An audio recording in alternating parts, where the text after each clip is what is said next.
people were talking about asking for more money, and I was shocked. I was like, you can't ask for more money. I started doing it, and I've only ever once not gotten the more money that I've asked for. This is the Creative Voyage podcast, a long-form interview show with the mission to help creative professionals level up. I'm your host, Mario De Picolzuan. I'm a creative professional myself, active in the fields of graphic design, art direction, and creative consulting, working with companies such as Kinfolk, Menu, and Sonos. Through season 1 of this podcast, I present in-depth interviews with some of the world's most inspiring creative professionals, revealing the stories that shape their lives and careers, plus actionable strategies to help you take your mindset and skills to the next level. I invite you to join me on this journey. In this episode, I talk to a freelance writer and editor. My name is Ellen Freeman. I'm originally from Portland, Oregon, but for the last year, I've been living in Mexico City. I write for various online and print publications. I'm also the deputy editor of Broccoli, a new magazine about cannabis culture by and for women. And I make a zine with my friend who's an illustrator and graphic designer, Sharada Tolton. Our zine is called Muff, and it's about the new age. Ellen's writing has been published in Refinery 29, Lenny Letter, Roads and Kingdoms, ID, Travel Portland, Racked, and other online and print publications. She writes extensively about culture, bringing layers of understanding to phenomena which can seem foreign or unusual to outsiders. I love how she instills personality in her writing voice, which can be particularly witnessed in her current engagements, such as with Broccoli magazine and Muff zine. In this episode, we're going to listen to the highlights of the conversation I had with Ellen in August of 2018. We cover topics such as advice to writers who are just starting out, the process of pitching, financial challenges of being a freelance writer, what makes a good story, and much more. I began my conversation with Ellen talking about how she started writing professionally and things she might have done differently in hindsight. Those first lessons are often hard-earned and extremely valuable, so I asked Ellen about the advice she would give herself when she was just starting out. I started being paid to write in 2010 while I was still in college. And I was writing a lot of things that I didn't care about at all, like a lot of celebrity fashion roundups and shopping tips and sponsored content for brands that I don't really support. And that's a rabbit hole that you can really get sucked into as a writer trying to make a living, I think, writing content that you don't really have any passion for. And I think being choosier about projects or going for the things that I really wanted to do rather than the low-hanging fruit would be the advice I would give myself. At the time, you were just starting out, so you were perhaps just taking the opportunities that you can get to also support yourself. Yeah, exactly. It's probably a hard balance at the beginning. I think so, but I think it's something that you could convince yourself of for a long time and potentially your whole career. Because what I told myself was well, I don't really care about this, but I'm writing, so I'm, keeping my craft fresh. But actually, I was so tired at the end of the day of writing about things that I didn't care about that I didn't actually want to do any writing that I cared about, Yeah. So I don't think that that's a viable excuse. You shared advice that you would give to yourself. I'm curious, what advice would you give to a young person who is entering into writing, how to start and what to do in their first couple of years of their career?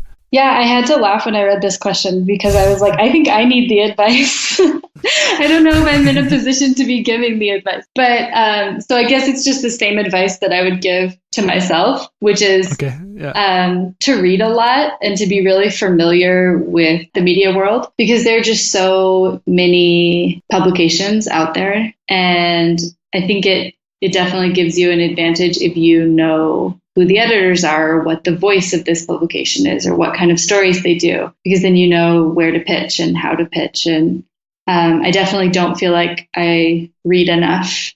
Yeah, that's advice that I need to take for myself too.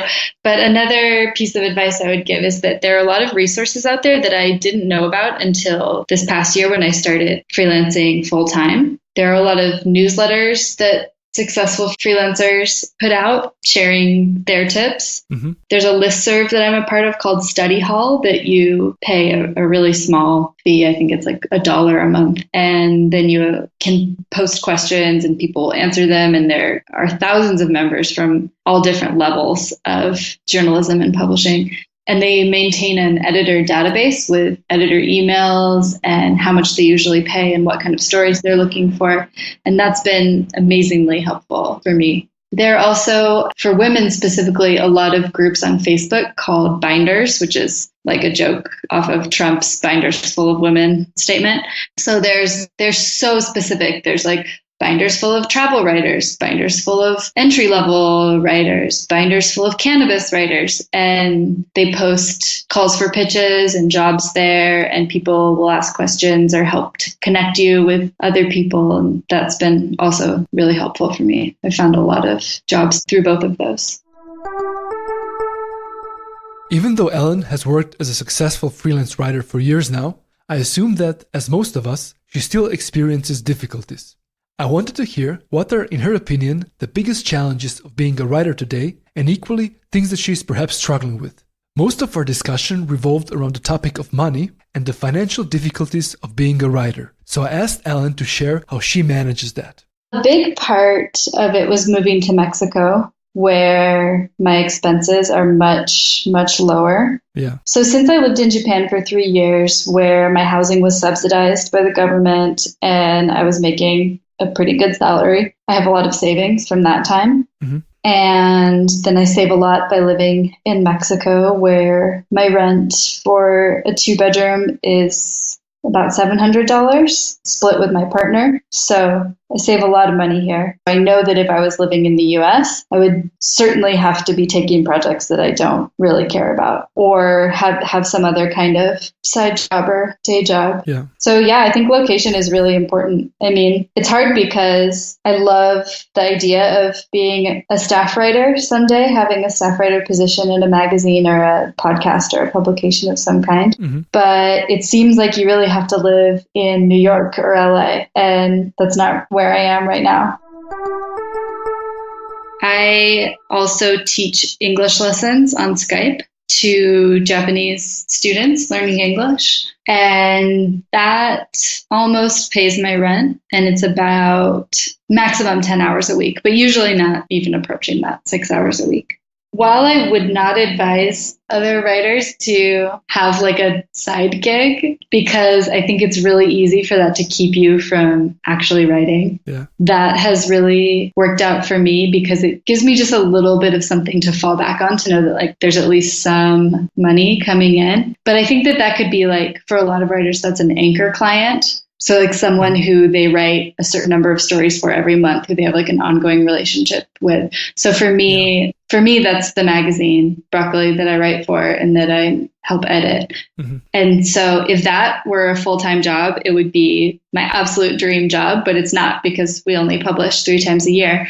So that's something that I can like kind of structure my months around and know that I'll be getting a certain amount of income every 4 months. But having something like that, just 1 or 2 jobs that are steady, recurring gigs, is like kind of I feel like the freelancer's dream. But if you don't have those, then the ups and downs of how much money you're going to make from month to month, because it can be so different. And also, often you don't get paid until 2 months after something is published. So that kind of instability is a big challenge. Would you be willing to expand on how your earnings distributed? You obviously need to have different sources, and you're doing different projects. Some are for print publications, some are for websites. It's hard to say. So the teaching English pretty much covers my rent, but that is pretty recent. That's like the last few months.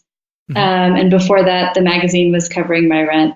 And then the rest are just one-off little jobs. So stories that I pitch to different publications. I don't have any other ongoing things. And those, sometimes I'll have 1 in a month, and sometimes I'll have 3 or 4 in a month. Yeah. And those are between $200 and $700 each, if that's helpful for people to know. So those are really like the variable. The other two are constant. And then it's really like how much I push myself to pitch and to follow up and to keep pitching ideas. I think that's helpful. I appreciate you being open about financial side. Well, I think people are going to find it useful. Yeah, I think a lot of people just don't know how to set their rate, and I definitely don't either.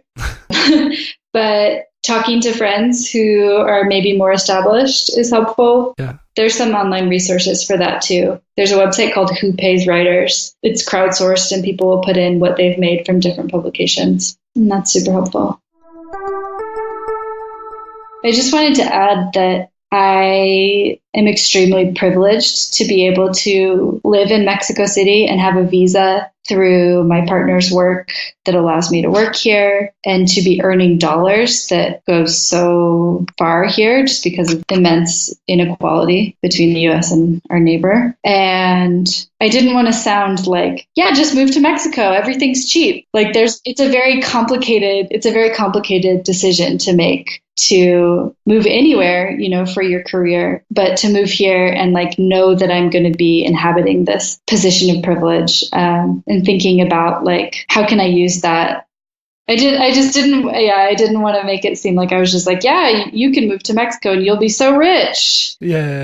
But like that has been a big factor in like my ability to be a freelance writer. And I listened to the long form podcast, which I love, and they interview a lot of writers and journalists, and they often ask them like, how do you make it work? And I've heard a lot of writers who say like, well, I'm married to someone who works in finance, or like, like they talk about these circumstances of their life that seem outside of their ability as a writer or an editor, but that are actually a big part of what makes that possible. And it doesn't cancel out, their innate talent. It's just one of the factors that goes into that. What I got from your answer regarding Mexico and living there, it's like the underlying principle is more of finding a way to keep your costs down and lower. And that can often be done even if you're living in like a major European city. Yeah.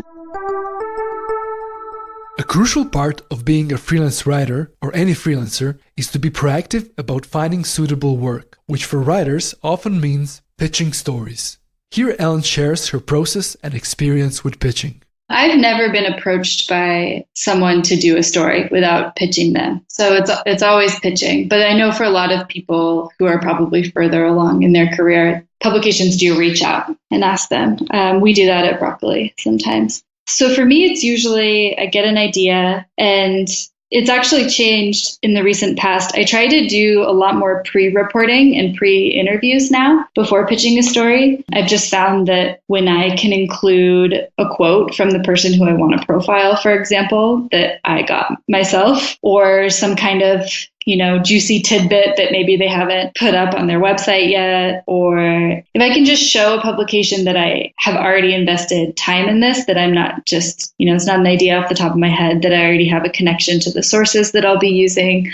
I think that really goes a long way. So in the last few months, I started almost always doing that when I pitch a story, and that really helps. That reminds me of a sales and pitching tactic called the briefcase technique. Have you heard about it? No. So the technique was popularized by Ramit Sethi, an author and consultant. He calls it the briefcase technique, and it can be used to get advantage in job interviews, also with potential clients or another form of negotiation. The basic idea is that before the initial meeting with your prospect, you pre-front some work. Learn about their business, develop some initial ideas on how you could work together, even put together a quote with general menu options of working with you, and then compile it in a neatly printed document. During the meeting, after you've built some rapport and they have answered enough of your questions, you mention that you've done some research before the meeting and that you have some thoughts you'd like to share and that you've prepared a document. Then, in a classic scenario of that tactic, you pull it out of your briefcase and share it with your prospect. In that way, you're revealing how much research you've done by explaining the things that you've learned about their business, how they could improve it, and why you are the person for the job. When done with respect and confidence, it sets you apart from the rest of the pile, for sure. When I've learned about the technique, and then I've used it for the first time, I just got a job on the spot. It was like a project. And then that happened with the next potential project as well. Wow. Yeah, it doesn't work always, but it was a real game changer for my freelance career and the way I sell my services. While most people come barely prepared or even entirely unprepared for a meeting and just wing it, you show a level of dedication and professionalism by doing this. And if the fit is right for a client, you shift the conversation from should I work with you or not to what should I work with you on. Right. I think it's just like showing that you're legit and you've already, started to work on it. Yeah. And you're going to follow it through. And I think there is probably like a strategic pitfall to that when you're maybe more advanced in your career, because you don't want to like preload a lot of work or give your expertise for free or like diagnose in a way before you even had a conversation, because then you can even end up looking a bit amateurish in a way. But I think it's really helpful when you need to prove yourself and you're more in that position when you're trying to come to the level of professional or an expert. So you need those opportunities. Yeah. I've struggled with this real resistance to doing anything for free. Yeah. And I think that's what kept me from doing pre-reporting at first, because I was like, well, I'm not getting paid to do this. And I didn't really see until, I started doing it and it started working, that it's an investment. It's just time you're investing and hopefully it'll pay off. And it almost always does. Is there anything else when it comes to pitching? Like, how does the whole process usually work? Does it take a longer time before, I don't know, you pitch a story, then you get a reply? Oh, it takes forever.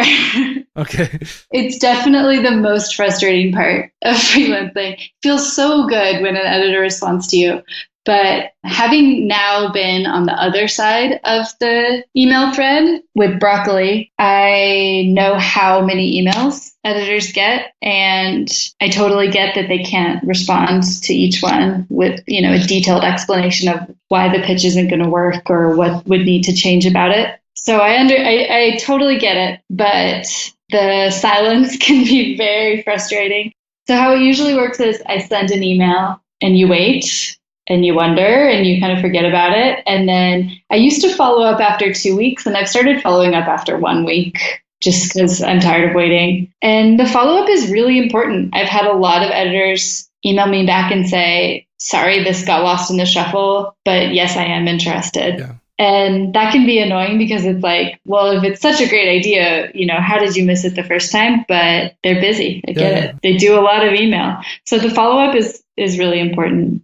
Yeah, from that point on, all is good. But often they'll, respond and say, if they just say like, we're going to pass, but keep pitching, that's hard because you don't really know why they passed. Yeah. So it's really wonderful. If there are any editors out there listening to this, it's really wonderful to know, at least one reason why the idea is not going to work. And often it's totally logistical. It has to do with timing or, something else. They're already doing a Mexico story in this issue, or, they're out of budget. There's so many reasons that a piece won't work for a magazine at a certain time that aren't like that you're a terrible writer and they hate you and don't ever email them again, which is obviously my go-to explanation. So usually when a pitch gets rejected, I try to rework it. And I always find, like some dumb thing that I said in the original email.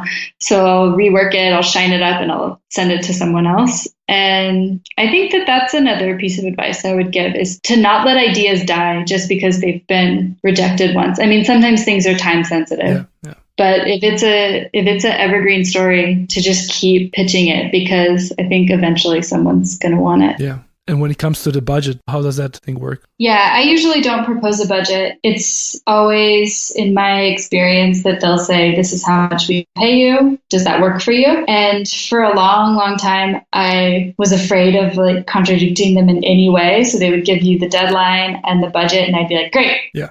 No questions asked. Recently, I forget where I got this tip, but it was definitely from one of the groups, like online groups that I belong to. Mm-hmm. People were talking about asking for more money, and I was shocked. I was like, you can't ask for more money. And I started doing it, and I've only ever once not gotten the more money that I've asked for. I think that editors have a tight budget and they have to start as low as they think that they can go, but often they have wiggle room. I don't know. In some ways, I feel like it kind of shows that you're serious by saying, I usually do stories like this for 500. Do you have any flexibility? And I've been really surprised. Most editors will consider giving you more, which, ideally, I wish that they would just offer you the maximum amount that they could possibly pay. But they're running a business, so it makes sense that don't. Hey friends, you're listening to the Creative Voyage podcast. We are roughly in the middle of this episode, so it's time for a short break. There's no team behind this show. It's solely produced and edited by me, Mario. I don't have any sponsors, and I have no plans to add any. Nevertheless, I can use all the help I can get growing the show. If you like what you've heard so far, there's 3 simple things you can do for me and future episodes. Number 1, review the show on Apple Podcasts. Number 2, tell a friend and share a link on social media. And number 3, visit the shop on creative.voyage/shop and support the show by buying bespoke Creative Voyage products. Thanks everyone, let's get back to the show.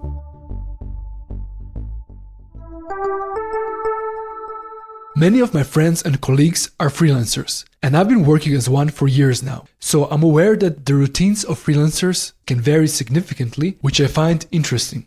I was curious to hear what makes Ellen's workdays, how she manages her time, and if there are any hurdles she encounters in that domain. It's so variable. So broccoli comes out 3 times a year, and there will be months when we're super busy and emailing back and forth and talking on the phone all the time. And then there'll be months where it's totally quiet because we're in between issues. So I'm sometimes a lot busier, and then the thing about being a freelancer is that no one's going to call you and make you come to work. Like if you don't go chasing down the work, there's not going to be any. Yeah. I get work done a lot better in the morning. So I try to get started pretty soon after getting up. I also get work done a lot better outside of the house. So I go to cafes a lot. I don't belong to a co-working space, but I actually just wrote an essay so I went to Tokyo in the spring to work on a newspaper with a friend who has this really cool project called The Changing Times, and she makes a newspaper from a different place each month. That's a really cool concept. Yeah, and it's a paper about place, so it's not really about the news. She just drops into a place and starts talking to as many people as she can and finding out what conversations people are having in that place. So she knew that I lived in Japan, and she asked me to do the Tokyo issue with her. So we went to Tokyo and we collaborated with this network of co-working spaces called Midoriso, and they put us up in one of their co-working spaces. So we were actually sleeping in the middle of the office. Oh. And I had this experience of like absolutely no work-life separation because we were at work all day and all night. And at first it felt weird because, it was a public place and there were other people there. But I eventually realized that it really wasn't that different from my normal life. It was just that I was living in a workspace instead of working in my living space, which is what I do now. Yeah. So the challenge of freelancing is that you can work at any time. And so for me, it's like a working harder, hardly working kind of thing. It's hard to like not constantly be looking at my email or not, like even if there's not always work to be done, because frankly, I don't work that many hours in the day. It's this like kind of nagging feeling that I could be working. Yeah. And that's nights, weekends, And so I think that having something to divide your space and time, whether that's, a desk at a co-working space or certain hours that you don't work or don't check your email, could be really helpful in creating a routine. Because as it is now, I like feel like I'm working all the time, but I kind of know that like I'm never working. I've been struggling with the same thing over the last few years, and I always have different phases, and sometimes I'm much better, sometimes I'm not. But yeah, I think it's a big struggle to find that balance. Yeah. It's not like work-life balance, it's more like work-life integration or something, which I think it's fine if you manage to have those pockets when you disconnect completely. Yeah, definitely. My partner uses this program called Kanban Flow. He's a teacher and he's figured out, how many hours he needs to do outside of the classroom to stay on top of all of his work. Okay. But he's also the personality type that could just keep working all night into the night if he had unlimited time. So he uses this timer to say like, okay, I've done my 4 hours and now I can walk away from this and feel good about it, Yeah. And so I think that that's something that could be helpful. I think for me, it would be the opposite. It would be like, I have to make myself sit down and work for 4 hours, because I do a lot of like future tripping where I'm like, oh, I have all these things done by next Friday and there's no possible way I'm going to get them done. And I'll walk around thinking that and feeling bad for like 3 days. And then I'll sit down and my partner will be like, so how was it today? I'll be like, oh, I got it all done. Actually starting and sitting down and doing it is the hardest part. And then if I could sustain that, I think I would get a lot more done. But then I'll finish and I'll be like, great, I'm done, and walk away. Do you have any strategy or tactic to just push yourself to start? Working in the morning for sure, because if I put it off until later in the day, I'll have so many excuses. I'm too tired, or my brain's not working as well anymore, and I can start it tomorrow. So I have to just do things in the morning and work for a while. I think it's the same for me, especially those things which are the hardest. Mm-hmm. Yeah. But I think that's a piece of advice too, is to find out when you work best and work then. When talking about writing, we're destined to come to the concept of writer's block. As defined on Wikipedia, the condition ranges in difficulty from coming up with original ideas to being unable to produce a piece of work for years. However, as some authors such as James Altucher or Seth Godin would argue, that's often an excuse, a form of hiding, and comes down to not showing willingness to focus on the work itself versus the outcome. Here are Ellen's thoughts on that.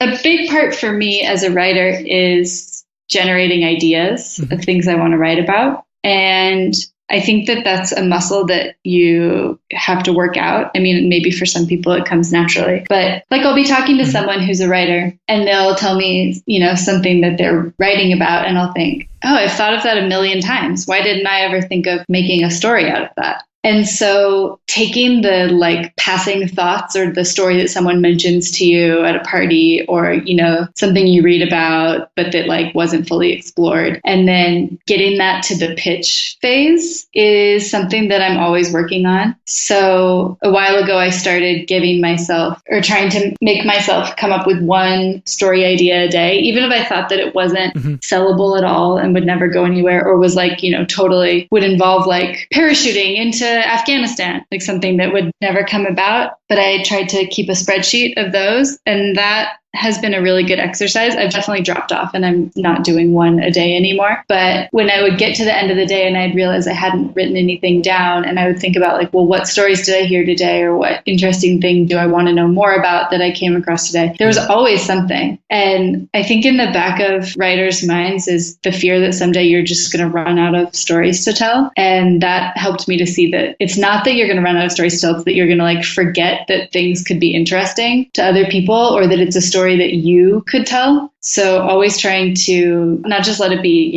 in one ear out the other. I believe writing is important for most of us.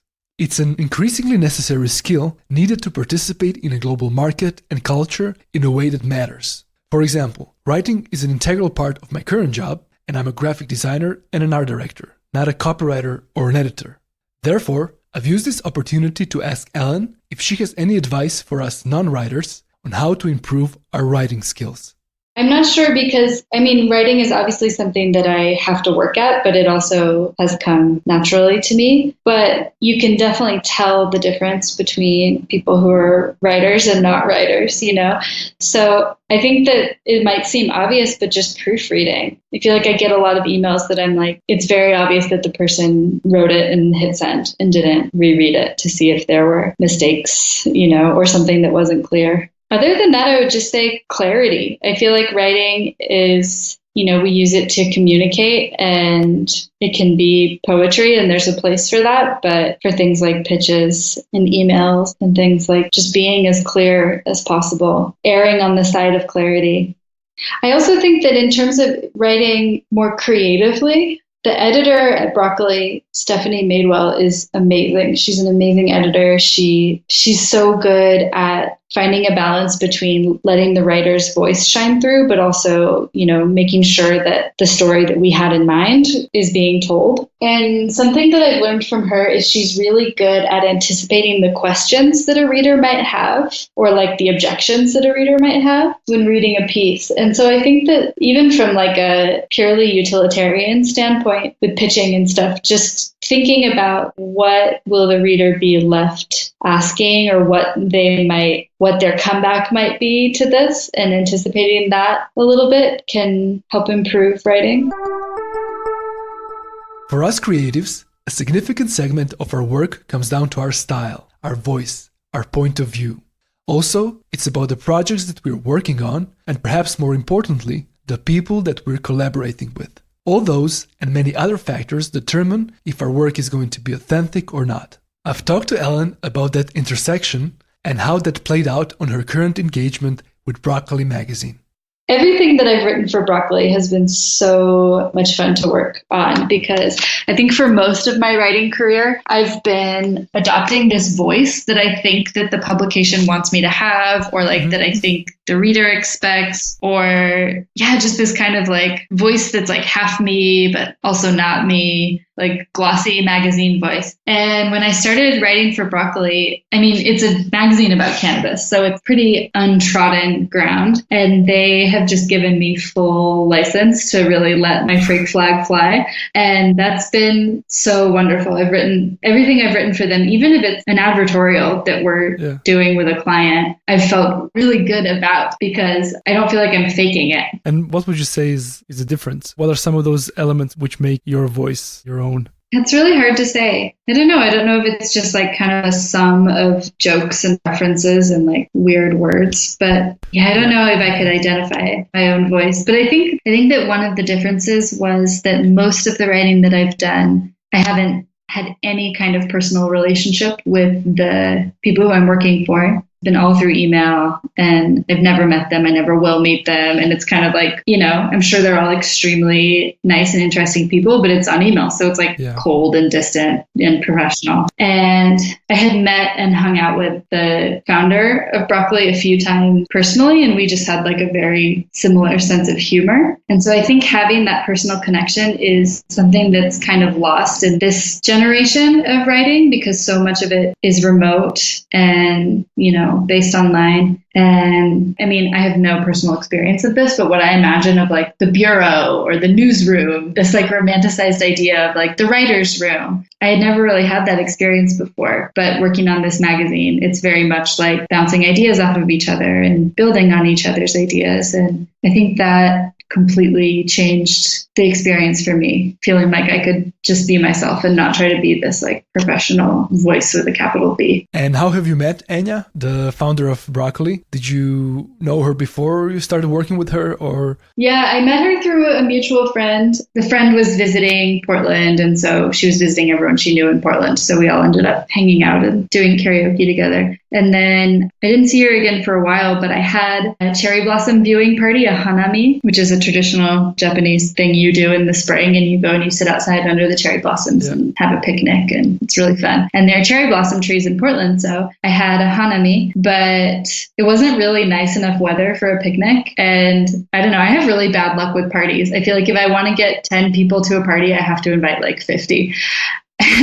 So I invited like 12 girls to this party, and Anya was the only one who showed up. Oh, wow. And so we ended up just getting to talk, and she told me about this idea she had to make a weed magazine for women. And a few months later, she asked if I wanted to work on it. Yeah. Yeah, it was a silver lining to when no one shows up to your party. So the message is just throw parties. Yeah, just throw parties. And invite cool people, I guess.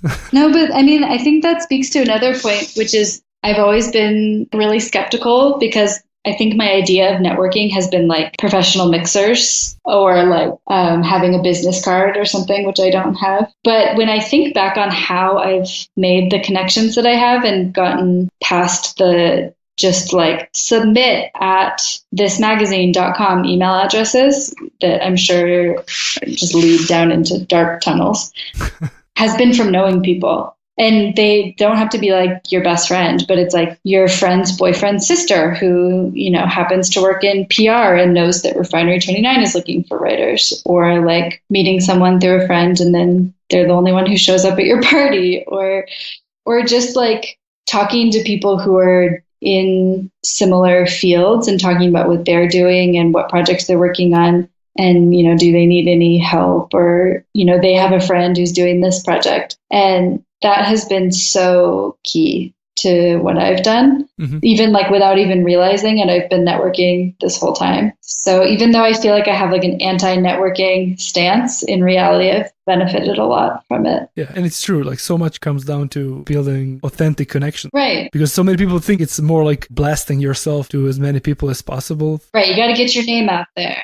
Yeah, and just like handing business cards in the events or stuff like that. But it's much more finding interesting people. And often if you are a creative professional, you are in creative circles. So often those people will be doing something creative and will probably need something similar or will know somebody. Totally. Yeah. And it can be much more real and authentic. Yeah. And for me, simply introducing myself as a writer has changed everything, because I used to be like, well, I like writing, or like, I do this, but I also like writing. And giving yourself that name and saying like, no, this is what I do. And like, this is what I care about sounds really cheesy. But like when you tell someone you're a writer, they're not like, prove it. Like they believe you. And so then if they have like a need for a writer, or they know someone who has a need for a writer, then they think of you. Yeah. It took me a really long time to figure out that you don't have to like earn some kind of certificate to be a writer, as long as you're actually writing. Yeah, but you do actually have to be writing. You do actually have to be writing. Yeah. Or you don't have to. I mean, you can also just say you're a writer. But people will probably figure it out down the line. Yeah. Ellen often writes about culture. And indeed, some of the titles of her stories sound intriguing, to say the least. For example, Do-It-Yourself Ramen Bath, Men Help Working Women Cry in Japan, or Wizard Apprentice on Simulation. But intrigue is not the only element of successful writing, so I was curious to hear what for Ellen makes a good story. For me, it has to be something that hasn't been talked about that much. That's usually like the first thing. If I Google it and I can't really find anything, then I know that it's something I really want to pursue. I think being able to have moments in the story, even if I'm not physically there, if the person who I'm interviewing, for example, can like place me in a moment with a setting, with sensory things going on, that's really important to me in my stories. To not just have it be like a bunch of quotes and then, analyzation in between. And having access to sources is really important too. I mean, there are plenty of stories that I would love to tell, but what keeps me from doing it is that I don't know how I would get access to those people to tell the story. Especially writing about culture, you want people to be able to tell their own stories. Often as the writer, then you're kind of there as the like facilitator to get it in front of people's eyes. So that does require access to people who want to tell their story. What I discovered living in Japan and writing about Japan and Japanese culture, just like there's so many obviously stereotypes, and the thing that was always so interesting for me writing about Japanese culture was that there would be something that would seem so wacky on the surface. But if you looked at where it was coming from, it would be like, okay, so we as humans had this problem and, this group decided to solve it with A and this group decided to solve it with B. But like both options like point back to our commonality, like a common problem that we all have. We just came up with different ways to solve it. And my editors would often put on these kind of like salacious headlines, like you'll freak out when you hear this crazy thing that Japanese people do. But like if people actually read the article, it was never that tone. It was like, this is why it's done this way in Japan. And when you think about it, it really makes sense. I guess what I'm trying to say is that I like writing about culture that on the surface seems foreign or different, because cheesy as it sounds, it always leads back to finding a universality. We've come to the last topic I've discussed with Ellen, and as with other guests, I've asked her to highlight 3 parting pieces of advice based on what she experienced and learned so far on her professional journey. Here's Ellen's practical answer. Okay, I'm going to cheat a little bit because my answer is going to be spreadsheets. Okay.